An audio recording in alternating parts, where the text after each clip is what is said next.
Interessante as colocações que você até então assim estava falando.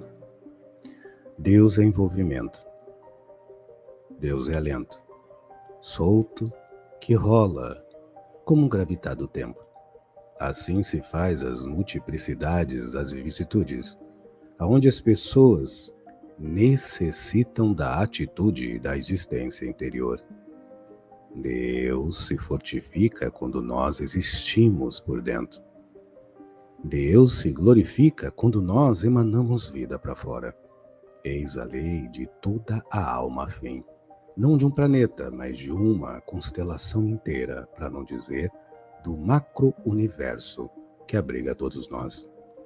Afinal, as estrelas são afins ao brilho do nosso olhar.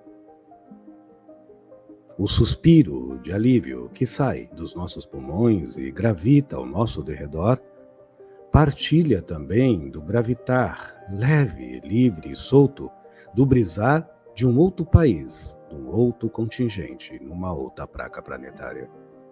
Eis que somos um, nesta união balsificante aonde renova os interesses, refina as vontades e debruça, e assim se desbruça mediante uma atitude que vai além da coragem, mas pela decisão resiliente de se amar. E amar por si só. Aí Deus desperta, e as almas afins se transformam almas gêmeas. E as almas gêmeas se reacendeiam na candeia daquele que demonstra aonde está Deus, nos atos singelos, no afeto sincero, no perdão das ofensas, na resiliência mediante a contrariedade do mundo sobre nós, mas perante a Deus, ao amor ou à vida em nós que bimba a esperança, complacência, compaixão, humildade, simplicidade e indulgência. Fique à vontade. Fique à vontade. Você falando me lembrou um aspecto observado. Ultimamente, com toda essa questão pandêmica, as pessoas não estão conseguindo mais segurar máscaras. Elas estão começando a emanar aquilo que nutrem.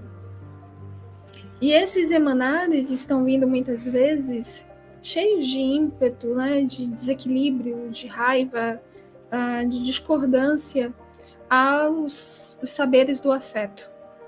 Então, tem uma pergunta que fala assim: esse encontro de almas afins, ou as definições, alma chama gêmea, tem algum tipo de impacto social ou coletivo, ou pessoas se unem ao tal amor em genuíno amar apenas? O que vocês chamam de encontro, menina? Encontros de almas gêmeas ou almas afins é um colapso. Um colapso mediante a duas consciências que vivem num íntimo lapso de si só.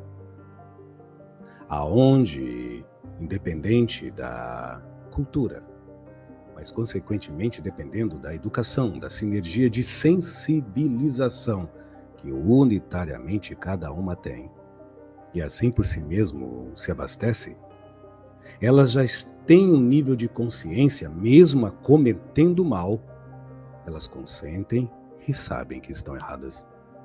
Elas não são tão ignorantes de si, por mais que isso não titula que elas não ignorem ao outrem e as outras. Então, quando duas almas afins, realmente, ou como vocês chamam, como bem disse Maria Padilha das Almas, quando duas almas afins se encontram, almas gêmeas, o exemplo é a balança. A conduta é o pino. O peso não é a forma moral que vocês demonstram aos outros, mas o peso que pode ladear o que é de bom, ou assim inclinar o que é de ruim, é sua ética em estar em paz por si só. Este é o presente do universo, para o que vocês creem ser almas gêmeas e chamas gêmeas. É ter a naturalidade de olhar no espelho, não mais se julgando, mas se ajuizando, não pelo castigo, mas pela forja da lucidez e pela forja de um amar genuíno. Há de doer, porque os carnegões cairão aos lados, aos montes.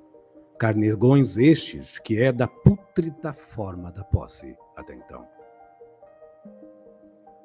Da pútrida forma do apego até então.